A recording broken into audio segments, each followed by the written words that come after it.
اللہ تعالیٰ کی مدد کے منتظر ہونا اور دعاؤں کی قبولیت کے انتظار میں ہونا۔ سوچتے ہو کہ دعائیں کب قبول ہوں گی اور کب اللہ پاک کی مدد آئے گی۔ غیب کے تمام تر علوم تو صرف میرا رب ہی جانتا ہے، لیکن وہ اپنے بندوں کے لیے کچھ اشارے ظاہر کرتا ہے، کچھ نشانیاں ظاہر کرتا ہے، جن سے انسان کو تسلی ملتی ہے، حوصلہ ملتا ہے، ڈھارس ملتی ہے کہ اب میری مشکل آسان ہونے والی ہے، اب اللہ کی مدد قریب ہے۔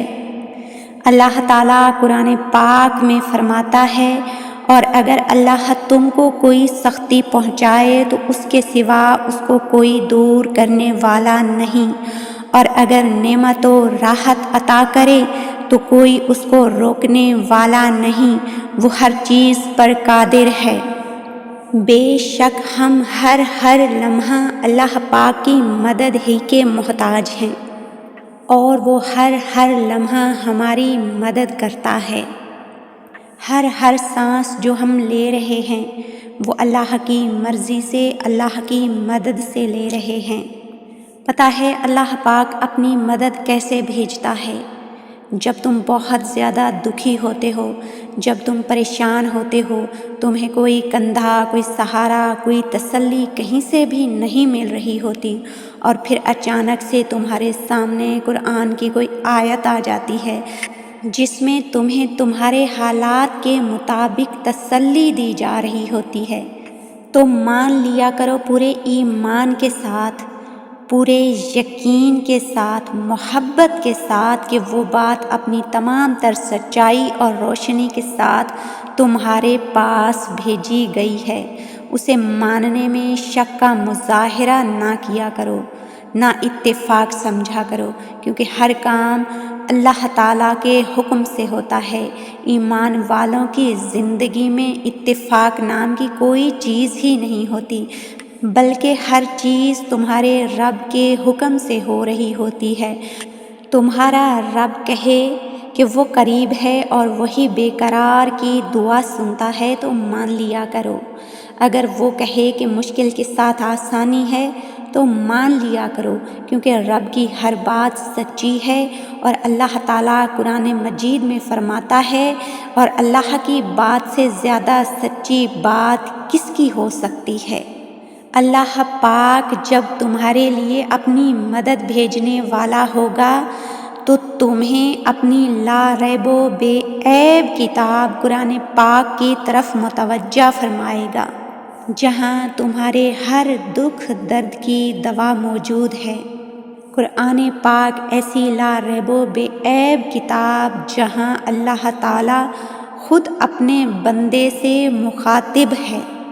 پھر جب اللہ تعالیٰ اپنے کسی بندے کی مدد کرنا چاہتا ہے تو اسے سکون والی نماز کی طرف لے آتا ہے، ایسی نماز جس میں اس کا بندہ پوری طرح اس پاک رب کی طرف متوجہ ہوتا ہے۔ اللہ کی مدد کی، دعاؤں کی قبولیت کی سب سے بڑی نشانی کہ جب بندہ مسلسل دعائیں مانگتا ہے، شیطانی وسوسوں کا شکار نہیں ہوتا اور یقین کے ساتھ اپنے رب کو مسلسل پکارتا ہے، یہ بہت بڑی نشانی ہے کہ اللہ تعالیٰ بہت جلد تمہارے لیے اپنی مدد بھیجنے والا ہے۔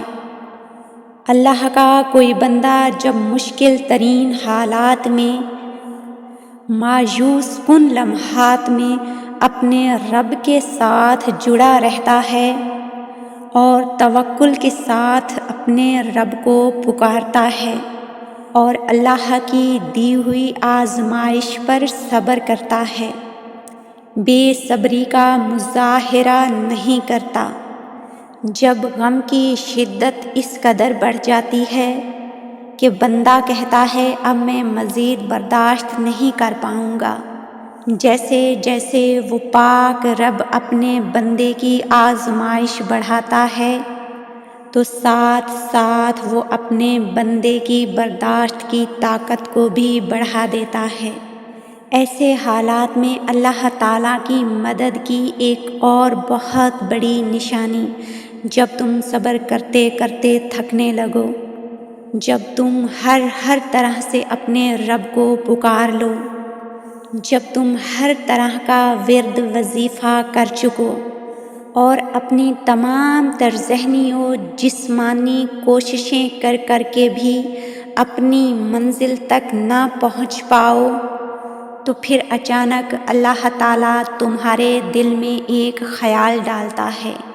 یہ ایسا خیال ہوتا ہے کہ اللہ تعالیٰ تمہاری مدد کرنا چاہ رہا ہوتا ہے، وہ تمہیں بلا رہا ہوتا ہے کہ اب یہاں آ جاؤ، اب مزید مجھ سے رابطہ بڑھاؤ، اب میں بہت جلد تمہاری مدد کروں گا۔ جانتے ہو وہ کون سا خیال ہے جو اللہ اپنے مضطرب بندے کے دل میں ڈالتا ہے؟ وہ ہے تہجد کا خیال۔